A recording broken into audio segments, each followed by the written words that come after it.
नाज़रीन पेशी खिदमत है हस्बे हाल का खबरनामा। ख़वातीन और हज़रात, न्यूज़ जेम्स बॉन्ड 0092 आपके लिए एक हंसी का गोलगप्पा लेके आया है। नाज़रीन, खबर कुछ यूं है, अमेज़न की डिलीवरी लिस्ट में गलत एड्रेस शामिल होने पर बुजुर्ग खातून के घर पार्सल का ढेर लग गया।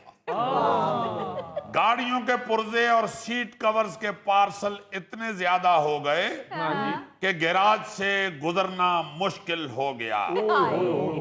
गैर मतलूब और मुफ्त पार्सलों से तंग खातून ने शिकायत दर्ज करवा दी। ये क्या किस्सा है जी? बास जी, अमेज़न की जो लिस्ट बनी हुई थी, एड्रेसेस लिखे हुए थे जिसपे जी जहां जहां पार्सल जाने थे, उधर कोई बुजुर्ग खतून का एड्रेस था घर का। अच्छा। वो किसी ने गलती से दर्ज कर दिया। अच्छा।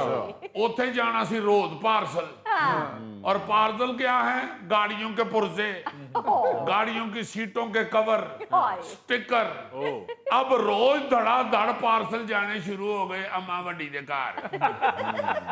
अम्मा बेचारी परेशान, मैं केड़े कबाड़िए का काम शुरू कर बैठी।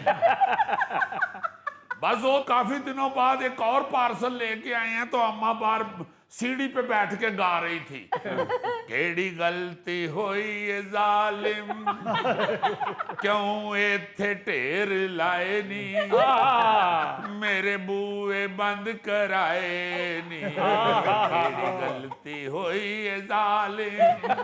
अजीजी, ये तो खबर कैलिफोर्निया की सुना रहे हो और गाना मंसूर मलंगी का। कैसा नॉन आर्टिस्टिकल इंसान है। मंसूर मलंगी साहब एक इंटरनेशनल लेवल के गुलकार हुए। क्या बात है। उथे अम्मा ने किधरे उन्होंने गाना सुन लिया होगा, उसने सोचा होगा कि ये सिचुएशन पे फिट बैठता है, इसलिए यही गा लेती हूँ। मैं तो उस वक्त से ये सोच रहा हूँ कि शुक्र है अमेरिका था। अगर इस तरह की गलती पाकिस्तान में कोई अगर कर बैठता, डाक वाला या पार्सल कंपनी वाला, तो उस बंदे ने जाके शिकायत ही नहीं सी लानी, उन्हें चुप करके माल सटाई जाना सी, तो उन्हें अपने गराज दे विच ही दुकान खोल लेनी सी, और धड़ाधड़ उन्हें पैसे वटने शुरू कर देने। 3 साल बाद पार्सल कंपनी को आगे किसी ने शिकायत करनी थी कि भाई जी साडा माल नहीं आ रहा, तुसीं किधरे गलत ते नहीं सटा रहे। उन्नी देर नूं साडे पाकिस्तानी भरा ने पुराना मकान बेच के ते किसी अच्छे इलाके च कोठी ले ली होनी। यार कैसी बेवकूफी की है उस कंपनी ने। बस जी, उस खातून ने जब शिकायत की तो पता चला कि किसी सेलमैन ने उस लिस्ट में खातून का एड्रेस गलती से शामिल कर दिया था। तो अमेज़न वाले जेड़े ने उन्होंने धड़ाधड़ फिर माल उधर भेजना शुरू करता। लेकिन अब ये खबर में लिखा था कि कंपनी ने कहा है कि हम तकलीफ के लिए माजरत खा हैं। अच्छा। और आइंदा माँ जी इंशाल्लाह आपको मंसूर मलंगी साहब का गाना गाने की जरूरत नहीं पेश है। इस पे भी अम्मा लड़ पड़ी। अम्मा दी मैं पहले एडी मुश्किल पूरा गाना याद किया। अजीजी, वो सेलमैन मेरे घर का एड्रेस लिस्ट में नहीं शामिल कर सकता? नहीं, वैसे तुम भज नस करके तो शामिल करवा लो, क्योंकि माशाल्लाह तुम तो पुर्जों के बीच में बैठे हुए जचोगे भी बड़े। क्या फजूल बात कर रहे हैं भाई, एक गलती हो गई है उससे तो सरीहन उससे गलती करवाए हम। ये इस तरह की गलती से किसी वक्त बड़ी खतरनाक सिचुएशन भी बन जाती है। हाँ जी। आपको एक और खबर सुनाऊंगा, उस पे आप यकीनन लोटपोट होंगे। अच्छा जी। हाँ, एक इसी तरह ना जी कोई महकमा था नजायज तजावजात हटाने वाला। अच्छा। वो जिस तरह इधर नहीं एलडीए वाले निकल पड़ते जी, और जहां जहां गलत गाड़ियां गलत दुकान बनी हो वो आके बलडोजर चला देते हैं। हाँ जी। उसी तरह आप हैरान होंगे सुन के कि अमेरिका की रियासत अटलांटा में जी। एड्रेस गलत लिखने में गलती हुई है बस। अच्छा। तो एक औरत बेचारी, एक घर था उसका, वो निकल के सैर करने कहीं गई हुई थी दूर इलाके में। अच्छा। सैर तफरी के लिए नहीं बंदा 3-4 दिन के लिए जाता, जी। उसी तरह वो बेचारी गई हुई थी। अच्छा।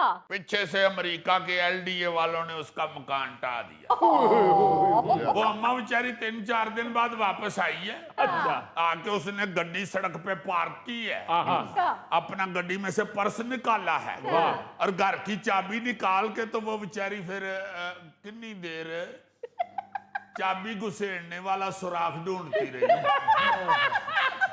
और रास्ते में गुजरते हुए बंदे हंसना शुरू हो गए कि अम्मा होरे को मक्खी फड़न रही।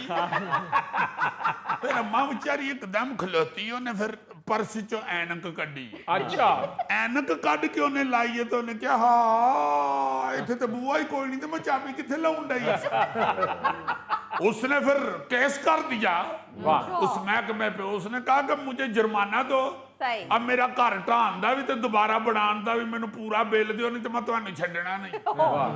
उन्होंने अम्मा नू बड़ा डराया डरूया। उन्हें कहा ना पैसे मैं पूरे लांगी, हुण मैं तुहानू छड्डांगी नहीं, केस मेरा बल्कि बहुते पैसे दिओ मैनू। तुहाडा बेड़ा तर जाए, मैं किन्नी देर इंज करदी रही हां। महल्ले वाले जिहड़े देख रहे सन की सोच रहे होणगे, होरे अम्मा बेचारी सैर तो आई है ते पागल हो गई। फिर वो अम्मा भी बेचारी ढेर पे बैठ के गाना शुरू हो गई, केड़ी गलती होई है जालम, क्यों इथे ढेर लाए नी, मेरे बूए क्यों ढाए नी, केड़ी गलती होई है जालम।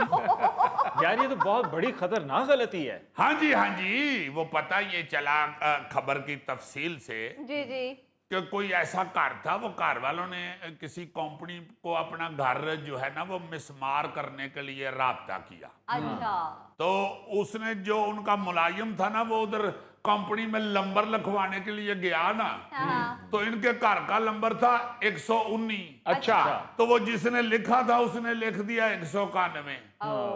उन्हें क्या दो एक इकट्ठे चंगे नहीं लगते, उन्हें एक चुक के इधर कर देता। अच्छा, इसी तरह का एक वाकया 2016 में ऑस्ट्रेलिया के शहर सिडनी में भी पेश आया था। वहां घर की बजाय ना जी, घर के बाहर लगे हुए लेटर बॉक्स के ऊपर गलत एड्रेस लिखा हुआ था। अच्छा, इसी तरह ही वो ढान किसी होर दा घर आए ने ते ढा ओदा गए ने। वो बेचारा तो दफ्तर में बैठा हुआ था।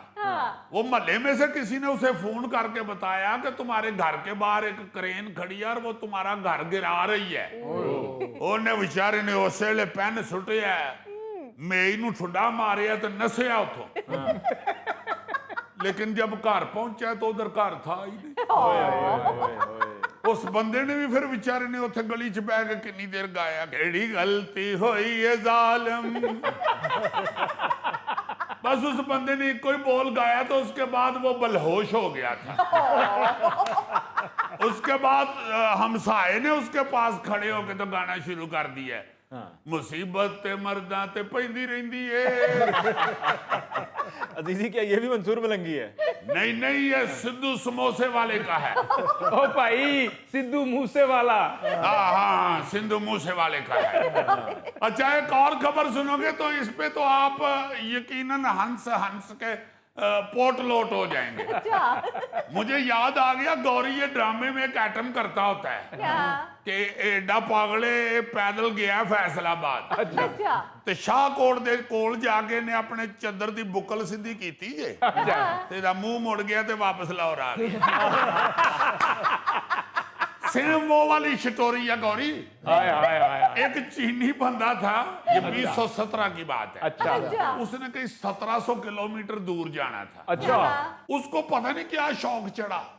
उसने कहा कि एक तो एडवेंचर भी है और मैं पैसे भी बचाता हूँ। वो साइकिल पे निकल पड़ा। वाह, 500 किलोमीटर तक जब वो साइकिल पे चला गया तो उसने कहा कि इधर मैं आप रेस्ट कर लो होटल में। अच्छा, होटल च जाके सौ गया आराम नाल। सवेरे उठ के तैयार श्यार होके बाहर निकले है ना, तो उसने कोई एड्रेस पूछा तो उन्हें पता लगा कि मैं गलत सड़क ते चढ़ गया आ, जाना उधर सी ते आ इधर गए आ। उसने फिर सड़क पे आके अपना साइकिल स्टैंड पे लगाया और नीचे बैठ के तो साइकिल को कहना शुरू किया, केड़ी गलती होई है यालम, क्यों गलत पेंडे पाए नी, मेरे सफर क्यों वधाए नी। अब जो आपको किस्सा सुनाने लगा ना गलती का, उस पे तो आप कहेंगे कि ये बस कर दे, बस। और अगर ना कहा तो पैसे वापस